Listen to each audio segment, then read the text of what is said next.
E se a história do cristianismo que a gente conhece hoje for tipo apenas um corte de produtores feito para o cinema? Nossa, essa é uma ótima analogia. Sabe, aquela versão editada, né? Aquela coisa mais curta, limpa, justamente para agradar o grande público e, sei lá, bater a meta de bilheteria? Exatamente, a versão comercial. Isso. E se, enquanto o mundo ocidental assistia a esse corte de 90 minutos por séculos, e a gente assistiu mesmo, um grupo isolado de monges lá nas montanhas da Etiópia estivesse guardando a versão do diretor, Aquela versão original, né? com horas de cenas deletadas? Pois é, cenas que mudam completamente o significado da obra inteira. Olha, essa é uma provocação excelente para a gente começar a nossa exploração de hoje. Porque assim, quando a gente pensa em textos antigos, especialmente esses que fundamentam toda a cultura ocidental, fomos treinados a aceitar a narrativa empacotada, com certeza. A gente simplesmente assume que o que chegou até nós é a totalidade dos fatos. Sim, a gente não questiona. A gente compra a ideia de que a história oficial é a única história. Exatamente. É como olhar para o mapa mundi oficial, sabe? As fronteiras estão ali desenhadas com linhas super grossas, os continentes pintados com cores sólidas, e a gente adora mapas claros. Gostamos de saber onde a história começa, o meio e onde termina. Sim, traz uma falsa sensação de controle, né? Traz. Mas aí a gente se depara com o material da nossa análise profunda de hoje. E toda essa clareza meio que desaparece no instante. E é aí que o negócio fica realmente fascinante. O nosso foco hoje é dissecar as informações de um vídeo muito incrível, super detalhado, do canal do YouTube chamado Segredos Bíblicos. Um material excelente, por sinal. Sim, fantástico. E o tema central lá é o Evangelho Etíope, com foco nos manuscritos muito antigos que foram preservados pela Igreja Ortodoxa Etíope. E eu acho que é super importante a gente deixar nossa missão aqui bem clara logo de cara, né? Com certeza. Qual é o recado? O nosso objetivo aqui não é fazer nenhum tipo de debate teológico, de jeito nenhum. A gente não está aqui para julgar a fé de ninguém ou determinar qual dogma está certo ou errado. Exato. Nós vamos investigar as implicações históricas, sociológicas e até psicológicas de uma narrativa que o Ocidente decidiu, de uma forma bem consciente, aliás, deixar de fora dos seus livros oficiais. É uma decisão editorial gigantesca. Mas, olha, antes da gente entrar nos mistérios espirituais e tudo mais, eu preciso te fazer uma pergunta bem prática. Pode mandar. O material do vídeo foca em textos muito específicos, né? Tem o tal do Livro da Aliança e a Didascália. Mas o que são essas coisas fisicamente? Fisicamente. Estamos falando de pergaminhos poerentos escondidos naqueles potes de barro, num deserto. Como é que um negócio desse sobreviveu tanto tempo? É uma pergunta fundamental, na verdade. Fisicamente, nós estamos falando de cópias manuscritas antiquíssimas, sabe? Muitas vezes feitas em pergaminho ou velino. Uau! E elas são escritas em GS, que é a língua litúrgica antiga lá da Etiópia. E sobre como isso sobreviveu. O mecanismo de preservação é o que torna toda essa história possível. E como foi isso, geograficamente falando? Então, a Etiópia é um planalto cercado por montanhas formidáveis e por desertos gigantescos.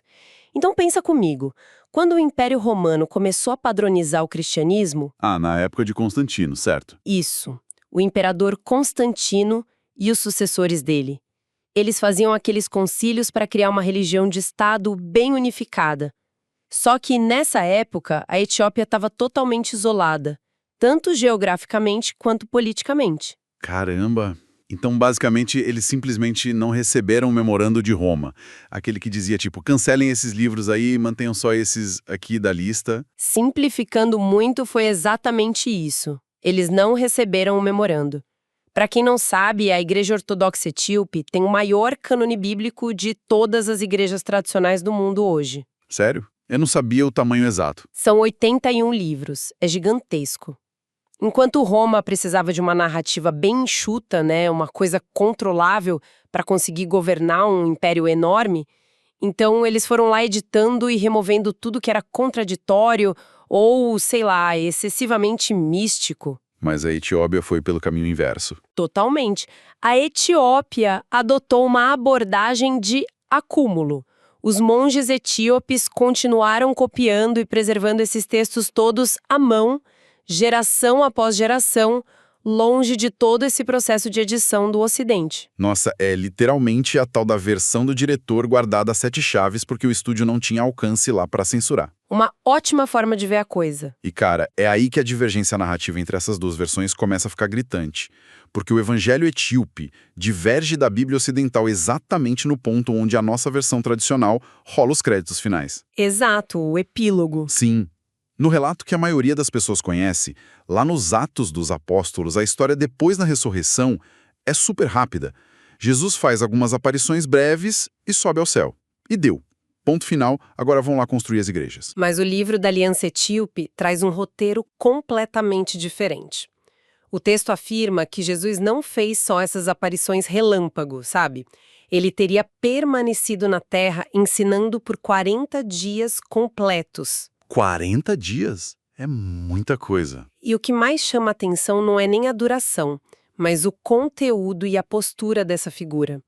Nos evangelhos canônicos normais, a gente vê aquele mestre ensinando por parábolas, um pouco enigmático, a figura do Messias sofredor. Sim, aquela imagem bem clássica. Mas no livro da Aliança, não. Ele apresenta um rei ressuscitado, tanto do céu quanto da terra, e ele entrega instruções muito detalhadas e literais através do que o texto chama de pergaminhos celestiais. É uma figura muito mais imponente, né? O vídeo dos Segredos Bíblicos até cita que, nesses 40 dias, ele ensina que o reino de Deus não é um destino pós-morte. Essa é a grande virada de chave. Total. Não é um lugar nas nuvens para onde as pessoas vão se elas forem boazinhas. O texto diz que é algo edificado aqui e agora. É construído a cada respiração e a cada decisão que a gente toma alinhada com a verdade divina. Isso coloca um peso existencial gigantesco no momento presente, não é? Com certeza. Não dá para empurrar com a barriga para a vida após a morte. E a mecânica filosófica por trás disso é intrigante, porque pensa bem, se o reino é algo construído internamente a cada instante, isso simplesmente elimina a necessidade de intermediários. Você não precisa mais de um imperador ou de um sacerdote para carimbar o seu passaporte para a eternidade. Faz todo sentido. E acho que isso nos leva à resposta daquela pergunta de como Roma consolidou o próprio cânone. A fonte do canal aponta que o material etíope foi deixado de fora do Ocidente por pura necessidade política e, incrivelmente, por medo. Sim, muito medo. Soa muito como uma ameaça terrorista, sabe? Não é uma ameaça armada, com certeza. Mas é uma ameaça existencial terrível para a burocracia. O material traz uma frase lapidar lá. O Jesus da Etiópia não constrói impérios, ele os destrói. Caramba, ele os destroem. Sim, e vamos analisar o porquê. Imagina que você é Roma. Você precisa que a divindade valide o imperador, valide toda a estrutura estatal e, claro, valide a guerra justa. Tem que manter a máquina rodando. Exato. Agora, imagina um líder espiritual que diz que a autoridade máxima reside na conexão silenciosa da alma da pessoa, e não naquelas catedrais enormes que o império está gastando uma fortuna para construir. Esse cara se torna imprevisível. Imprevisível é a palavra. Ele está, como dizem os estudiosos no vídeo, vivo demais e místico demais para ser contido dentro de uma hierarquia de poder. Espera, mas aí... isso me leva a um bloqueio lógico bem óbvio. Qual? Se esses textos são uma crítica tão profunda, tão feroz mesmo, contra essa ideia de grandes impérios e grandes instituições religiosas, como é que a Igreja Ortodoxa Etíope, que é ela mesma uma instituição gigantesca, cheio de rituais e tal, justificou manter isso? Não é uma contradição gigante? Essa é uma observação muito perspicaz, viu? É um ponto de fricção enorme. Mas a resposta está na própria estrutura de como a tradição étiope funciona. Eles sempre acomodaram um dualismo muito fascinante lá. Como assim, um dualismo? É que, ao lado de toda aquela hierarquia dos padres e da estrutura das igrejas físicas, existe um movimento monástico fortíssimo no país. Tem monges que vivem numa austeridade quase absoluta, em mosteiros mega isolados. Ah, entendi. Eles são meio que o contrapeso. Exatamente. Para esses monges, o livro da aliança não era uma ferramenta política para derrubar o bispo local, sabe? Era tipo um guia de sobrevivência espiritual, um lembrete de que a instituição externa é secundária perto daquele fogo interno. Então eles mantiveram a tensão entre as duas coisas, né? Isso, eles preservaram a tensão entre os dois mundos, em vez de simplesmente apagar um deles, que foi o que o Ocidente resolveu fazer. E essa ideia do tal do fogo interno, nossa, ela aparece nas fontes com uma força que, assim, beira a insubordinação civil. Com certeza, beira. O material do vídeo mostra que o texto faz advertências muito claras de que, no futuro, as palavras originais seriam sequestradas. Tem um aviso literal que diz algo como: "Ide por todo mundo e edificai o reino não com a espada, mas com o fogo do Espírito Santo." A analogia é cristalina aí, né? É. A espada é Roma. É o Estado, é a conversão forçada goela abaixo. O fogo é aquela mudança incontrolável que vem de baixo para cima da base. E a profecia que se segue a esse aviso lá no livro da Aliança, eu diria que é talvez o diagnóstico sociológico mais agudo que a gente revisou nesse material todo hoje. Essa profecia de arrepiar. O texto prevê: chegará o tempo em que os homens pronunciarão o meu nome nas ruas, mas seus corações estarão longe de mim. Erguerão templos de ouro e pedra, mas negligenciarão o templo da alma. Olha, quando eu li essa parte nas nossas fontes, eu juro que eu precisei parar e ler de novo. Bate forte, não é? Bate muito forte, porque a gente olha para a nossa era moderna e o que a gente vê o tempo todo. A gente vê televangelistas andando de jatinho particular, sabe? Marcas religiosas que valem bilhões e, sendo bem sincero, políticos de tudo que é lado, usando a fé descaradamente como slogan de campanha para conseguir voto. Sim, virou ferramenta de marketing. Total. Essa profecia antiga, escrita há séculos, soa como se fosse uma manchete que acabou de sair num portal de notícias qualquer. O que comprova pra gente que estamos lidando com um fenômeno atemporal. E aqui, eu acho que para sermos rigorosamente justos com as fontes e com o nosso próprio método de análise aqui, na nossa exploração, a gente tem que manter a neutralidade. Claro, sem tomar partido. Isso. O texto étiope não está atacando um partido político específico do século XXI, né? E nem está invalidando a crença pessoal de quem frequenta grandes igrejas hoje. Lógico, a fé da pessoa é a fé dela. O que o documento está denunciando é a mecânica em si da mercantilização da fé. É a transformação de um pacto que deveria ser transformador e íntimo em uma corporação gigantesca. Sim, a fonte lá do vídeo até usa uma terminologia que soa bem corporativa, de forma meio assustadora, para explicar a visão desses monges etíopes. Eles viam um risco enorme da religião se tornar uma moeda comum, sabe? Uma moeda de troca? Exato. Um logotipo lucrativo super poderoso, mas que no fundo está totalmente vazio de significado nas relações. A crítica central é que a burocracia institucional, que é o tal do templo de pedra, mais cedo ou mais tarde acaba asfixiando o templo da alma. É o ciclo natural de quase todo movimento orgânico que acaba se institucionalizando. Como esse ciclo. Começa com uma experiência mística pura, aí isso atrai pessoas e se transforma num movimento. O movimento cresce e vira uma instituição. E a instituição, no fim das contas, vira um empreendimento focado só na própria autopreservação. E o Jesus do Evangelho étiope rejeita isso completamente. Ele se recusa a ser mercantilizado, se recusa a ser tipo um mascote oficial do império.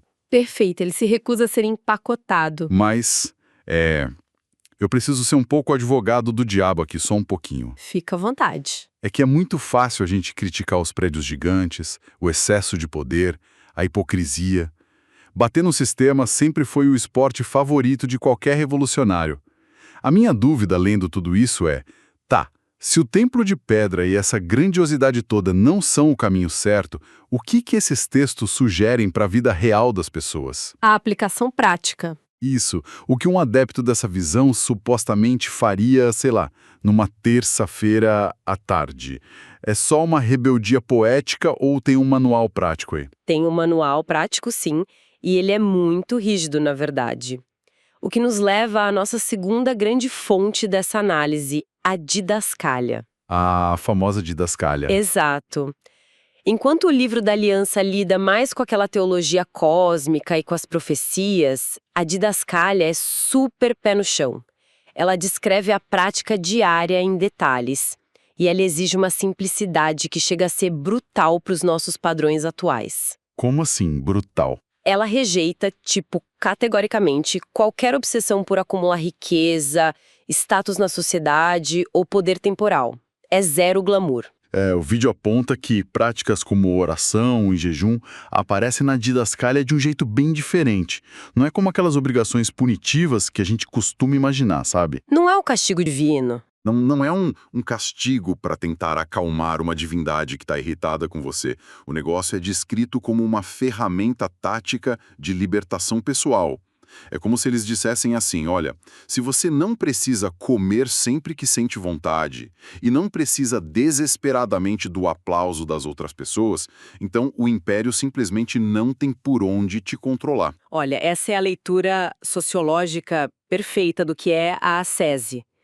O jejum e essa vida de simplicidade, no fundo, reduzem a sua superfície de contato com os mecanismos de controle da sociedade. Reduz o alvo nas suas costas. Exato. E é um aspecto muito profundo de inversão de valores aí. A didascália valoriza quem é invisível. A fonte até cita um verso que eu achei super comovente. Bem-aventurados os que sofrem por meu nome, não com palavras, mas em silêncio, porque eu estou com eles nos lugares que ninguém vê. Nossa, essa ideia do silêncio é fascinante. E tem um alerta bem duro junto com isso, né? Contra os líderes que usam a religião para ganho próprio. O texto diz: não sejais como os escribas do futuro, que vestem roupas brancas, mas devoram as casas dos pobres. É o ataque direto. Super direto. É um ataque contra quem transforma a santidade numa performance de palco. E, puxando isso para o nosso contexto de hoje, a gente vive literalmente na sociedade do espetáculo absoluto. Sim, a era do engajamento. Se algo não é filmado, se não vai pro Stories, se não é monetizado ali com like e comentário, a nossa cultura atual simplesmente diz que aquilo não tem valor. A fé, muitas vezes, infelizmente, virou só mais um nicho de mercado para gerar curtidas. O que torna a exigência desses textos éticos quase alienígena para nós hoje em dia. Alienígena é a palavra certa. A instrução central de que a fé genuína exige rendição íntima, exige segredo e anonimato, isso bate de frente com a ideia moderna de que ter sucesso é ser visível o tempo todo. A gente falou mais cedo sobre aquela analogia da versão do diretor para os filmes. Mas lendo as anotações sobre a didascália para preparar essa exploração, eu me peguei pensando numa outra metáfora. Qual? A gente vive num mundo onde o engajamento e a superexposição nas redes agem quase como um vírus, sabe? Um vírus que infecta tudo e vai deixando todas as relações rasas só na base da performance. Sim, uma superficialidade total. Aí você pega o evangelho etíope, que exige que a prática seja invisível e totalmente silenciosa. Isso me parece atuar quase como um antivírus contra a nossa cultura moderna. Olha, eu acho essa comparação muito apta. Vamos expandir um pouquinho esse conceito do antivírus. Pensa em como um vírus digital funciona na prática. Ele se espalha e rouba recurso, né? Isso, ele se replica freneticamente, exigindo recursos do seu sistema e gerando muito ruído só para conseguir espalhar o próprio código. E a nossa cultura digital e midiática funciona de um jeito bem parecido, não funciona? Totalmente. Fica sugando nossa atenção. Suga nossa atenção e exige que a gente faça barulho o tempo todo para provar para o mundo que a gente existe. A tradição étiope atua como um antivírus, justamente porque ela subverte o código fundamental dessa nossa sociedade barulhenta. Ela quebra o padrão. Exato. O vídeo do canal destaca bem aquele ensinamento de que o silêncio fala mais alto do que os sermões. Fazer isso corta a energia do vírus na raiz. O algoritmo do espetáculo simplesmente não consegue processar o silêncio e o anonimato da tela azul. Cara, da tela azul mesmo. Mas deixa eu só desafiar essa ideia do silêncio por um minutinho. Claro. Porque, pensando bem, o silêncio não é uma coisa extremamente conveniente para quem está no poder. Historicamente falando, mandar os camponeses e quem é marginalizado ficar de boca fechada, em silêncio, buscando só o seu tal do templo interior, não é a tática perfeita para evitar que eles façam uma rebelião. Isso não soa muito como passividade. Essa é uma armadilha muito comum na qual uma leitura mais apressada costuma cair. Mas quando a gente olha para o contexto específico da didascália e do livro da Aliança, o silêncio não é, de jeito nenhum, um sinônimo de submissão aos poderosos. Não? E ok, então.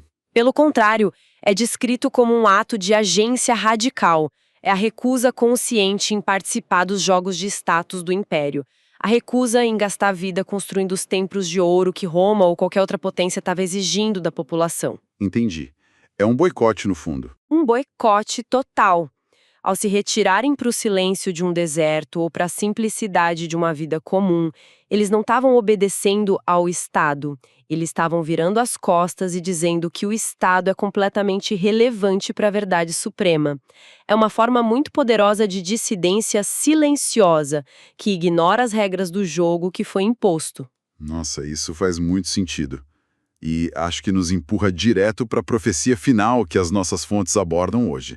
Porque se as mega-instituições estão falhando, se o espetáculo é só uma ilusão que devora as casas dos mais vulneráveis, e se a prática real é essa dissidência invisível, qual é o final dessa história toda? Para onde isso tudo aponta? Isso. Porque o texto não para só na fase de diagnosticar o que está errado no mundo. Ele aponta para onde a bússola espiritual da humanidade supostamente deveria estar apontando. Sim, e a visão que esse texto oferece sobre o futuro é uma inversão completa de tudo que a gente espera sobre poder. O livro da Aliança traz a previsão de que a verdadeira voz não vai voltar a ecoar dentro de palácios, não vai estar nas grandes universidades ou nos púlpitos chiques das religiões que a gente já conhece. Então, de onde vem? A profecia afirma com todas as letras que o próximo grande despertar vai eclodir nas margens, nas partes mais esquecidas da sociedade.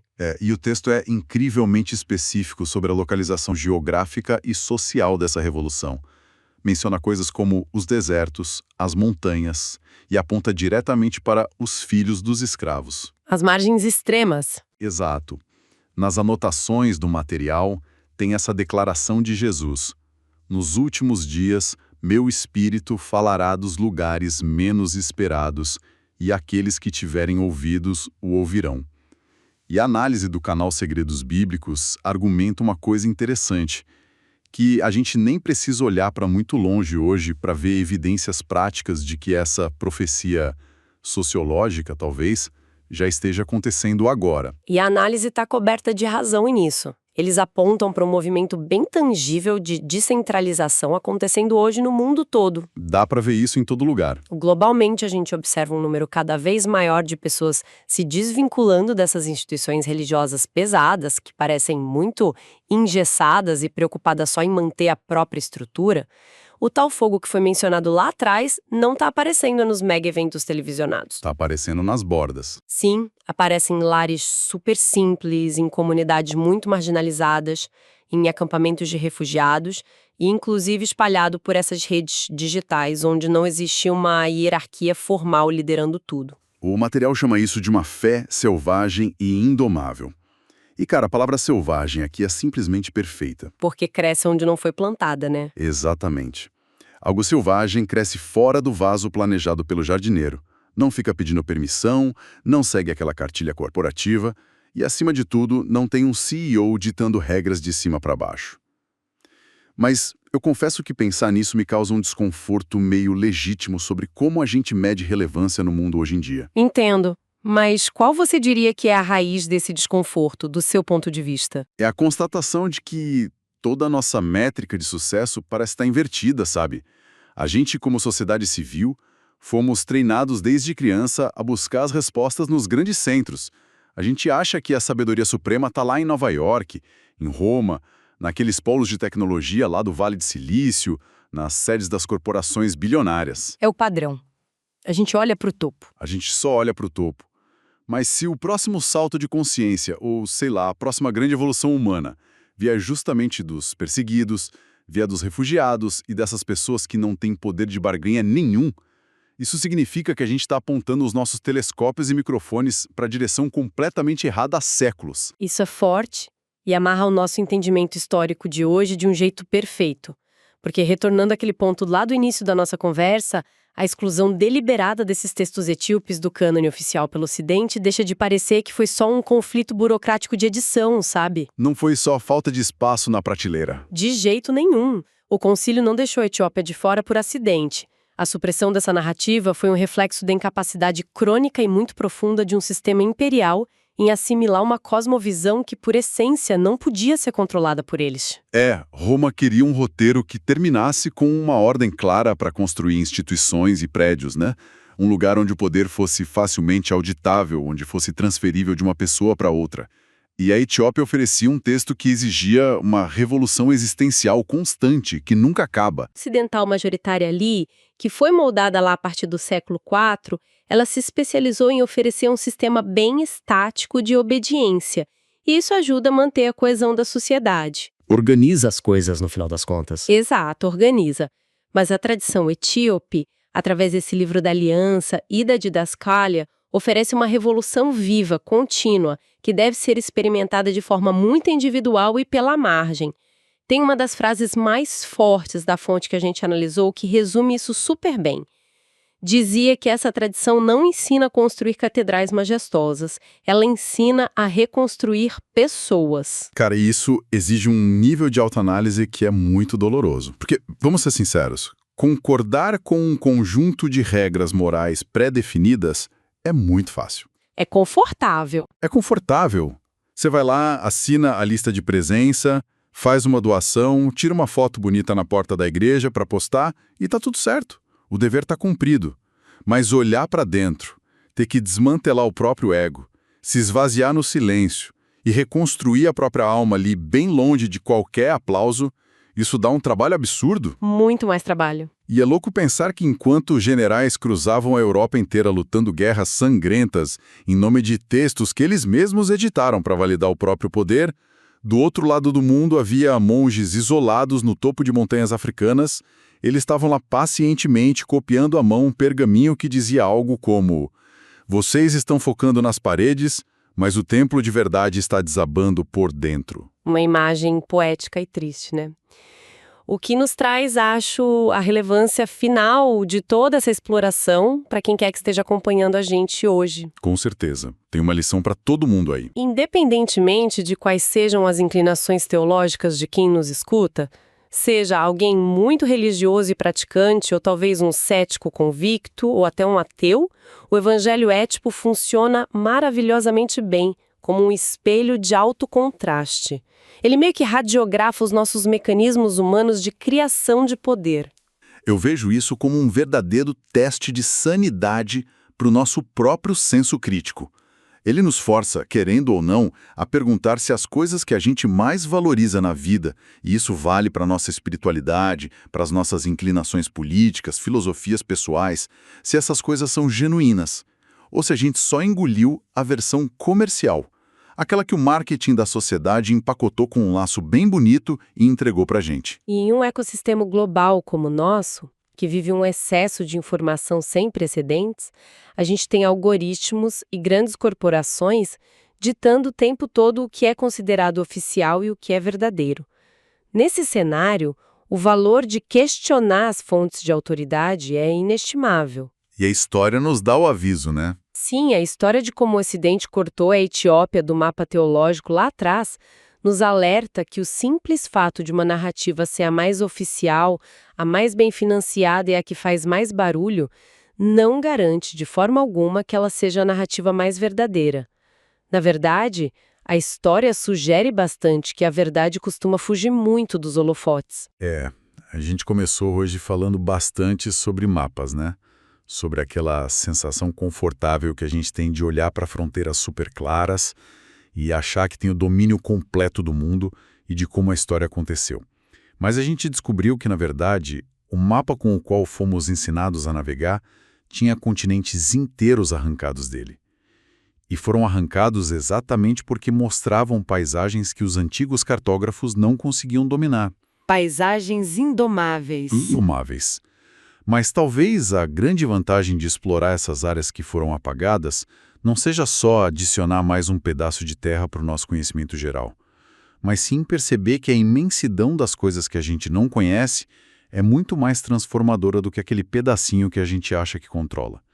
O que nos leva a um pensamento que eu adoraria deixar pairando no ar até a nossa próxima análise profunda. Qual seria? Se durante mais de 2000 anos a nossa civilização foi treinada e condicionada a aplaudir sempre com mais força aqueles que gritam mais alto de cima dos maiores palcos, ou as instituições com mais riqueza, os governantes com mais poder de fogo e controle, quais verdades cruciais sobre a natureza da nossa própria realidade, sobre o futuro da nossa sociedade e talvez o mais assustador de tudo, sobre as nossas próprias almas, continuam aí, escondidas nos desertos remotos e no silêncio, apenas esperando que a gente consiga desligar todo esse barulho e tenha finalmente ouvidos para ouvir.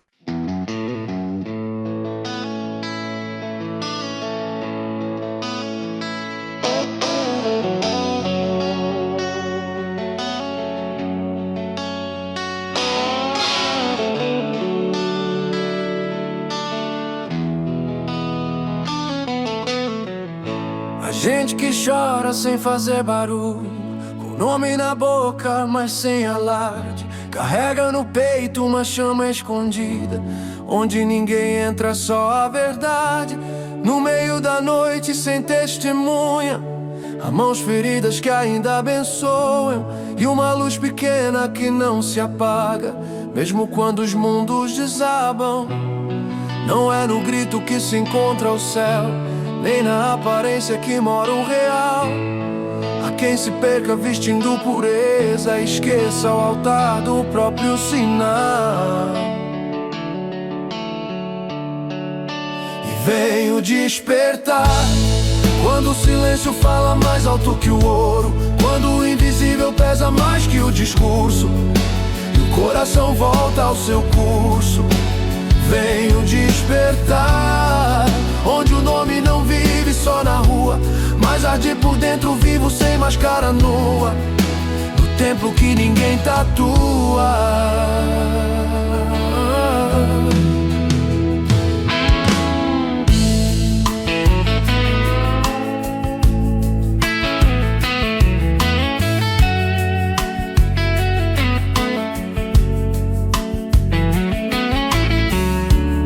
Quem construa torres de luz falsa, com pedra bonita e sombra fria, mas deixa a fome bater na porta, sem escutar a sua poesia. E o tempo vem como vento antigo, tirando os véus do que parecia certo, e mostra que o sagrado esquecido sempre esteve dentro, nunca aberto. Não é no ouro que mora a verdade, nem no aplauso que nasce a paz. Há um silêncio que julga o mundo e devolve o que ele traz. E vem o despertar, quando o silêncio fala mais alto que o ouro, quando o invisível pesa mais que o discurso, e o coração volta ao seu curso. Vem o despertar, onde o nome não vive só na rua, mas arde por dentro vivo sem máscara nua, no templo que ninguém tatua.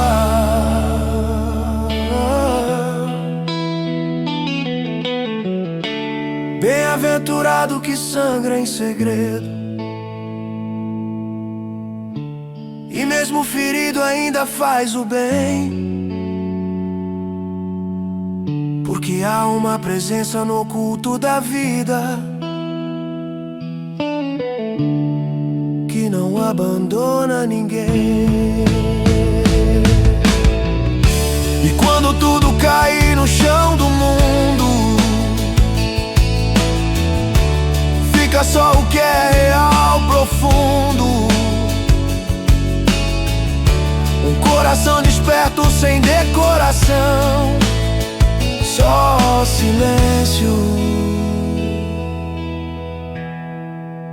e transformação.